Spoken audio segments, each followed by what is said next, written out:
Bob, saya begini kah atau begini menurut kamu? Kakak bisa kayang.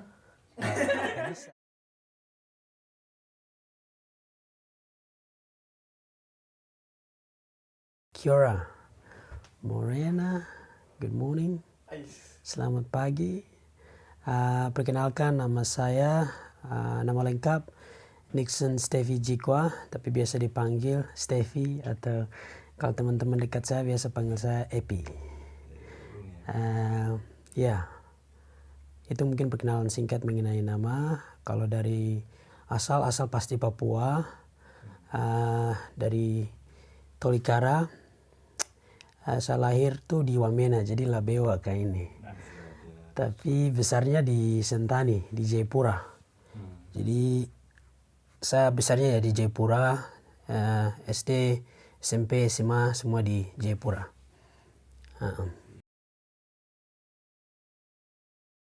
Waktu di Papua tuh mungkin saya pikiran untuk keluar negeri tuh ada, tapi untuk ke New Zealand tidak ada. Yang saya tahu tuh hanya untuk keluar negeri. Keluar negeri itu selalu ada begitu. Seperti kayak macam gimana, keluar negeri itu pasti bagus, punya hidup pasti setelahnya macam lebih advance, lebih maju kalau sudah di luar negeri begitu. Jadi kayak pikiran itu selalu ada walaupun masih kecil. Tapi kayak saya lihat lagi kayak saya punya family, kayak apakah bisa kah begitu atau tidak gitu. Karena ya di Papua pasti yang bisa keluar negeri ya kita tahu pasti orang-orang yang punya keluarga yang mampu gitu. Tapi ya untuk keluar negeri terlebih khusus ke New Zealand belum pernah ada begitu pikiran ke New Zealand. Pertanyaan yang bagus. Kalau iya waktu itu saya dapat beasiswa tuh 2014. Jadi waktu itu pas sudah mau selesai SMA dari SMA Sisi di Sentani situ. Jadi tongpu kakak Marface, tongpu kakak koordinator yang di sini, dia yang datang ke tongpu sekolah di Asisi, terus dia lakukan interview ataupun bilang apa rekrutmen gitu. Waktu itu dia interview saya, dia tanya kalau mau ke New Zealand, kalau misalnya ke New Zealand nanti mau belajar apa gitu toh. Saya cuma bilang kalau macam misalnya saya bikin kesempatan untuk sekolah di New Zealand, saya mau belajar aviation untuk jadi pilot. Saya cuma bilang begitu saja. Kalau dari sisi saya dengan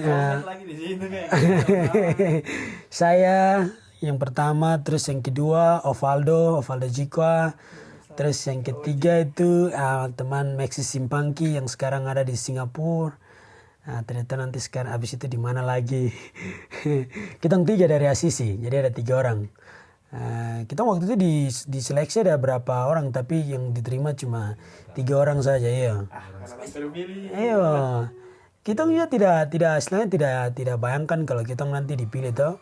Karena kita kalau di sekolah paling ya mau dibilang bukan yang paling pintar, bukan yang paling bodoh juga, tapi average lah, biasa-biasa ya. Sederhana kayak ini.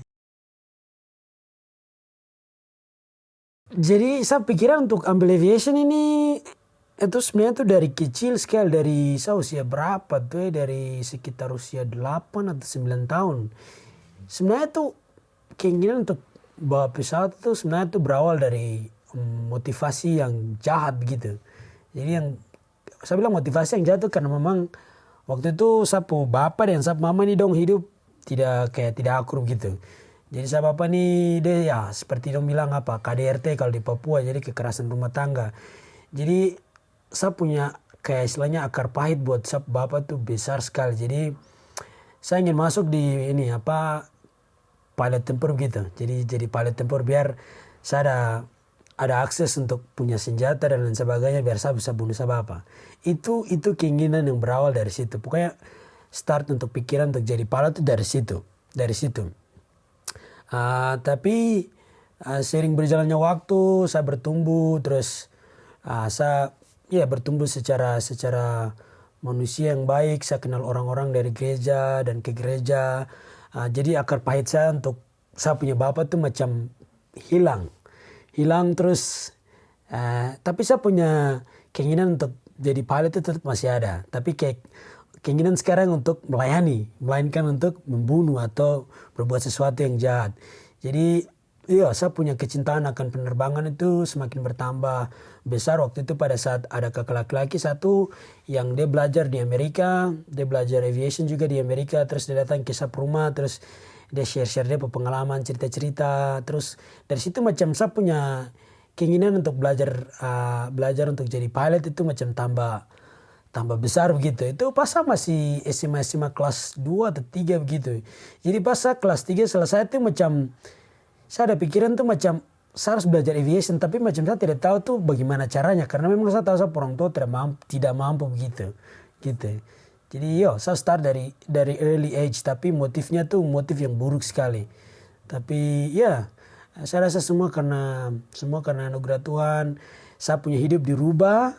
Akhirnya saya punya motivasi untuk jadi pilot itu motivasi untuk melayani orang banyak begitu. Dan itu yang memang saya mau lakukan ke depan ini setelah ini. Jadi bersyukur saja. Jadi waktu dapat hasil tuh yang saya tadi bilang guru kasih tahu saya tuh. Saya pulang kasih tahu orang tua, terus orang tua bilang, ini tidak mungkin jadi nih. Karena kan lu tahu tuh macam di Papua kan biasa gitu macam nanti ada beasiswa ke kota ini atau ke negara ini, tapi kadang tidak pernah jadi juga. Jadi orang tua macam sudah ada stereotip kayak gitu, jadi macam ini tidak mungkin, ku jangan berharap sudah. Tapi macam saya bilang tidak, ini kayaknya betul. Jadi saya coba untuk macam kasih tahu orang kalau ini memang akan terjadi begitu. Sampai nanti pas pembuatan paspor baru macam dia mulai sadar, ini kayaknya ini macam nanti akan jadi ini gitu. Sampai dengan berangkat baru kaget tuh, memang barang tuh terjadi begitu. Jadi orang tua memang respon pertama tuh macam dia tidak percaya. Tapi berjalannya waktu kayak dong ngerasa macam ini akan terjadi gitu. Ya, gitu sudah.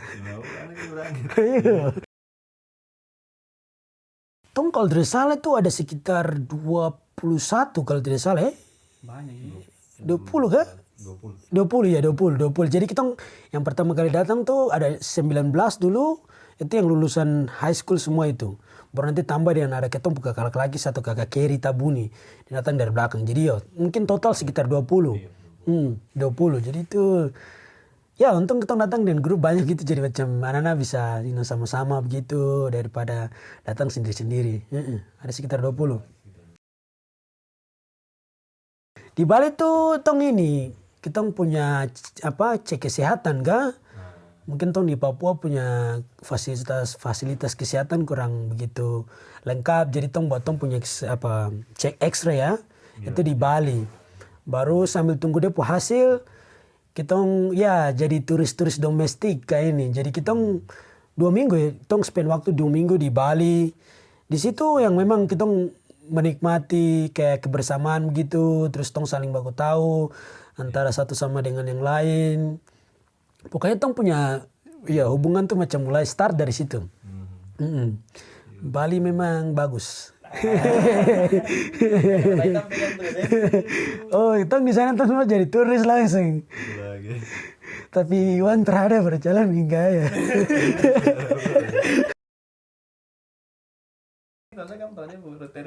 Aduh. Jadi tong berangkat dari Bali, waktu itu direct flight dari Bali ke Auckland, New Zealand. Tong tiba di Auckland itu tanggal 14 Agustus 2014 kalau saya tidak salah. Atau 24. Pokoknya kita berteman Habelo dia pulang tahun. Jadi tong celebrate dia pulang tahun di pesawat kah. Iya. Pokoknya tanggal 24 William? Iya, 24. Tanggal 24. Iya. Tiba di New Zealand. Jadi tong tiba di Auckland itu sekitar jam 11 siang kah. Pokoknya tong tiba, setelah itu tong di Papua tidak ada McDonald's, tidak ada Burger King. Sayang. Jadi ini ada cerita lucu nih. Jadi ini kita kakak lagi, kakak Marves bilang, oke ini sudah jam makan siang kah. Jadi bagaimana tong cari makan siang dulu kah.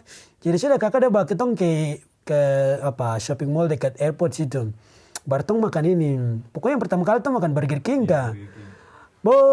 Itu Pace kau tahu. Kita bilang, kakak, iya sudah order yang large, kayak yang besar. makan begini. Tidak ada, anak masih lapar. Kakak tambah lagi kak.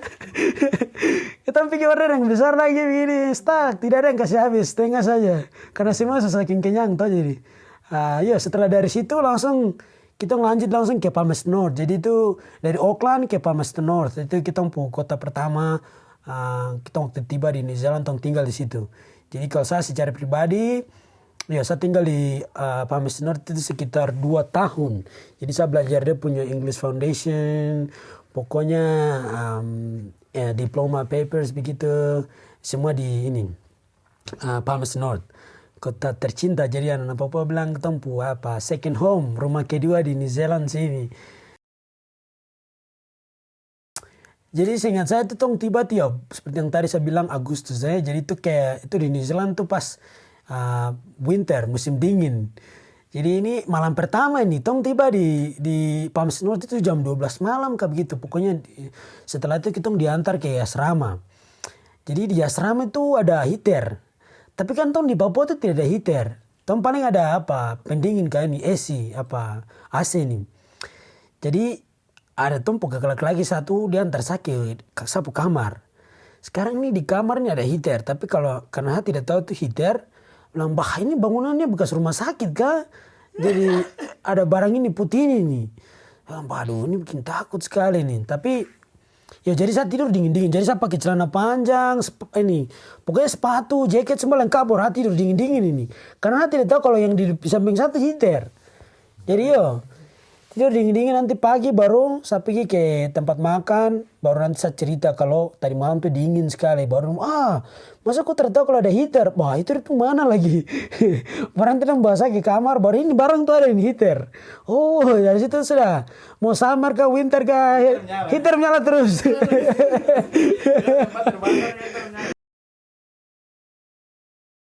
Saya rasa saya punya hidup ini memang dibentuk dari, mungkin saya harus bilang pertama ya saya punya mama dia yang memang dia yang mungkin kayak bapak gitu juga buat saya. Jadi dia yang bentuk saya. Jadi saya belajar untuk jadi laki-laki yang memang bisa jadi perempuan kadang. Jadi macam saya belajar untuk bagaimana independen, bagaimana saya punya kehidupan, masak dan lain sebagainya itu sama mama. Pokoknya dia ajar saya untuk independen. Jadi waktu mama macam pergi dari saya itu macam dia tahu saya itu sudah siap begitu. Kalau suatu saat saya akan keluar, dia tahu dia punya anak itu siap. Jadi saya rasa mama yang memang punya peran penting dalam saya hidup yang pertama. Jadi itu yang pertama. Terus yang kedua mungkin sapu komunitas sepak bola di Papua. Jadi saya sudah masuk dari klub sepak bola di Papua itu dari saya usia SD. Saya masuk di klub SSB Wahenlo, kalau anak-anak Sentani pasti tahu. Saya masuk di situ, terus saya masuk di klub Paradise FC, itu saya punya klub yang terbaik. Terus yang terakhir sekali itu Papua United, bersama saya teman suku Dani dia. Kita yang sama-sama awali Papua United di Sentani. Jadi mungkin kelompok ini sepak bola ini mereka yang bentuk saya. Jadi di situ saya tidak hanya belajar untuk bermain sepak bola, tapi di situ kita belajar banyak hal sekali tentang bagaimana jadi manusia yang baik, jadi orang yang baik. Jadi kita tidak hanya belajar sepak bola.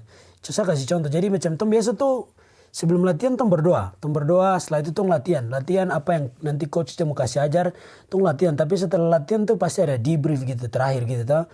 Kita pasti yang diberikan tuh pasti tuh pesan-pesan moral tentang bagaimana jadi orang yang baik, bagaimana jadi orang yang humble, yang takut akan Tuhan. Itu yang kita diajarkan. Jadi selama saya di sepak bola tuh memang saya hidup memang sudah diajarkan untuk jadi bagaimana jadi orang yang baik. Jadi sepak bola orang tua mama dengan sepak bola. Terus yang ketiga ini mungkin dari komunitas atau fellowship di gereja begitu. Jadi biasa saya aktif juga di gereja, bantu-bantu di gereja. Terus biasa kita ada macam fellowship di luar dari gereja. Jadi ada sapu kakak rohani lah yang biasa bina kita dalam pertumbuhan iman di situ. Jadi macam pokoknya kita punya hidup ini macam sapu hidup ini macam ditaruh di komunitas ataupun di lingkungan yang baik. Jadi macam ini semua terarah ke jalan yang baik.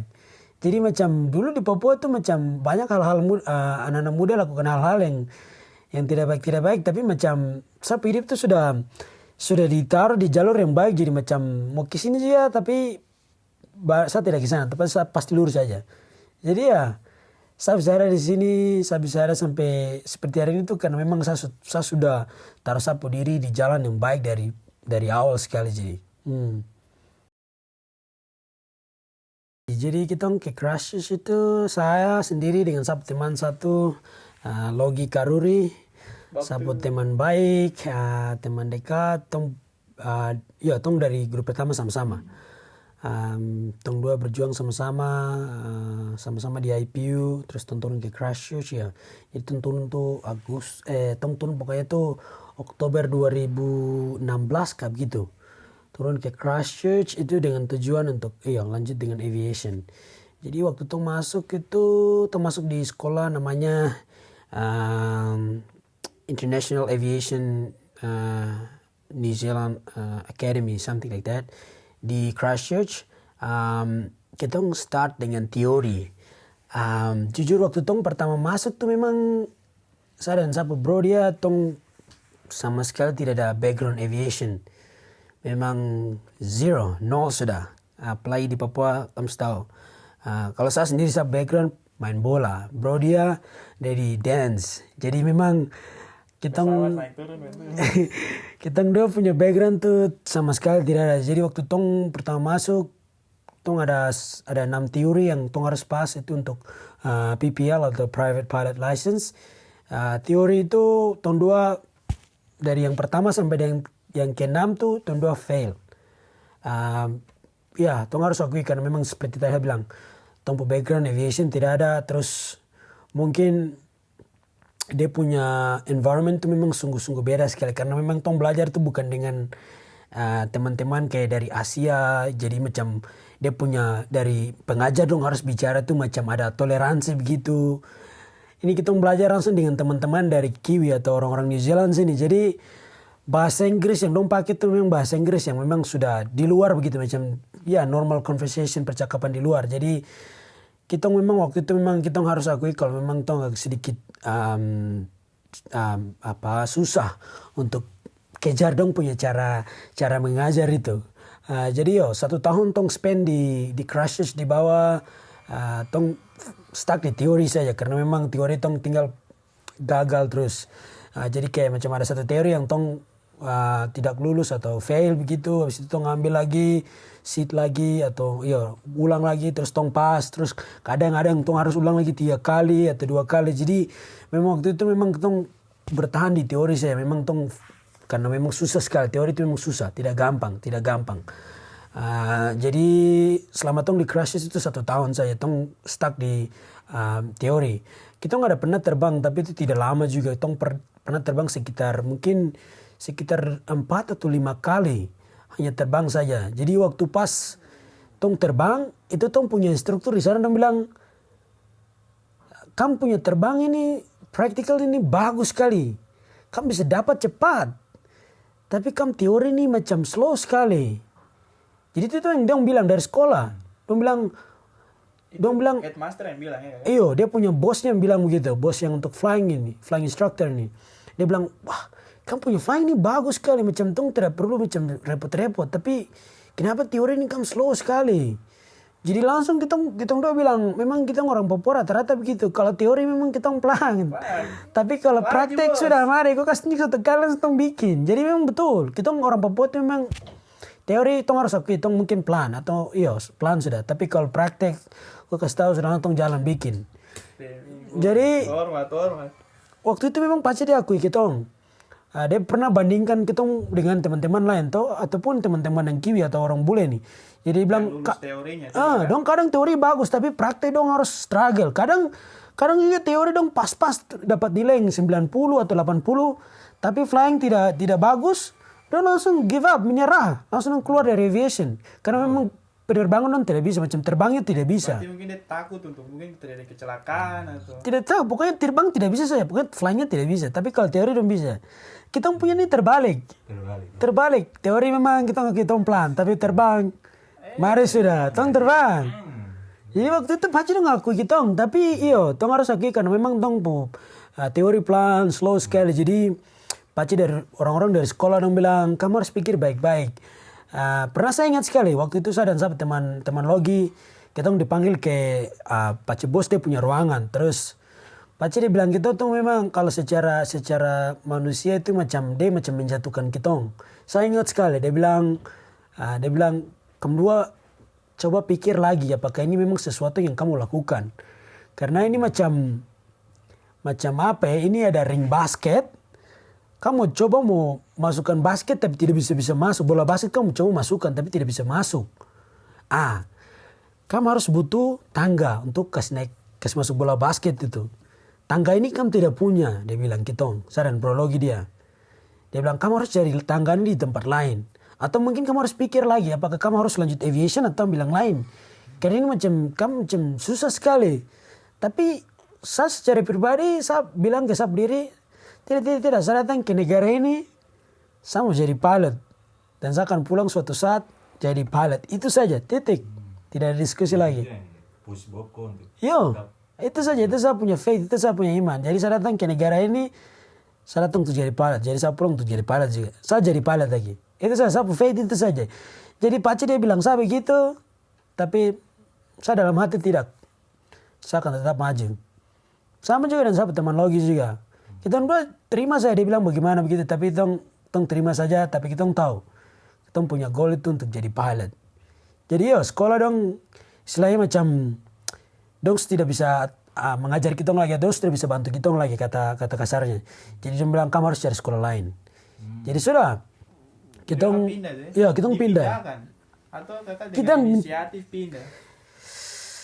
Bisa dibilang dua-duanya dipindahkan dan memang kita mau pindah juga karena memang kita kayak rasa macam kita tidak bisa berkembang di sekolah ini karena memang jadi sekolah itu sangat besar sekali, jadi kayak perhatian dari guru ke kita itu juga macam sangat minim sekali, jadi kayak dong tuh fokus ke banyak student gitu juga. Oh jadi tidak orang yang uni yang nanti ada tutor yang nanti bisa praktik. Tidak ada. Jadi itu macam ada kelas masuk mengajar selesai itu sudah. Jadi kayak bubar gitu. Jadi macam aduh memang kita harus akui kita tidak dapat perhatian begitu. Jadi memang kita susah sekali, kita susah. Jadi kita akhirnya memutuskan untuk pindah. Sebelum pindah itu saya sempat bicara dengan dia punya bos di sekolah situ. Saya bilang kira-kira aku ada advice begitu karena saya masih mau lanjut di aviation. Advice yang dikasih itu bagus sekali. Dia bilang kalau kamu lanjut di aviation kau harus cari sekolah yang kecil. Alasannya biar kau bisa dapat perhatian gitu dari instruktur dengan student. Biar dia bisa macam satu instruktur bisa perhatikan kau jadi bisa tahu betul begitu. Kau kelemahan itu apa. Jadi dia bilang itu kayaknya advice yang bagus. Jadi kita keluar dari sekolah itu kita keluar tahun berapa? 2018. Jadi 2016 akhir ke sana selesai pokoknya 2018 lah.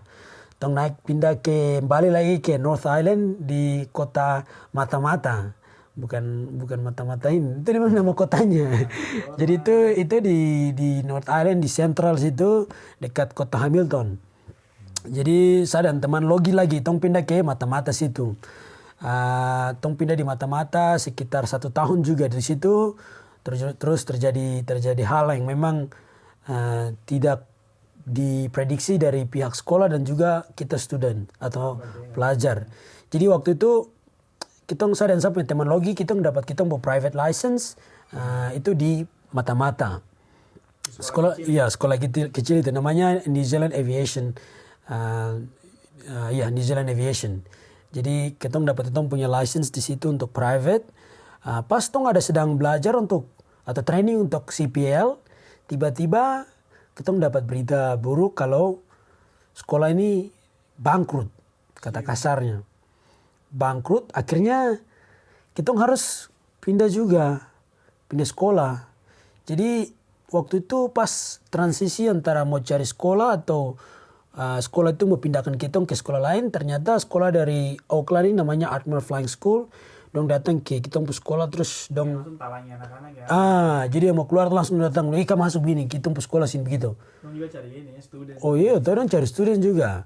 Jadi dong datang terus saya dan kita teman logi lagi pikir juga, aduh Kita kalau mau cari sekolah lagi itu proses lama lagi, nanti pindah lagi, pokoknya itu setengah mati lah, repot. Nah, jadi sudah langsung tong putuskan untuk pindah ke Ardmore. Itu juga tong harus bicara juga dengan tong pemerintah, tong punya kakak laki-laki di sini, karena itu kita harus lapor juga, kita tidak bisa main pindah-pindah saja sembarang juga. Jadi masuk di Ardmore Flying School itu akhir tahun 2019 kalau tidak salah. Masuk di situ di Ardmore sekitar 1 tahun, baru ya tanggal 9 Maret kemarin 2021 saya dapat saya punya commercial pilot license. Yang mana itu yang paling terakhir sudah kalau untuk aviation kayak ini. Jadi kalau mau dibilang tuh perjalanan panjang sekali. Itu sekitar kalau dari gabung dengan yang dari Palm Astronaut sampai dengan hari ini tuh sekitar 7 tahun lah untuk sampai ke titik ini.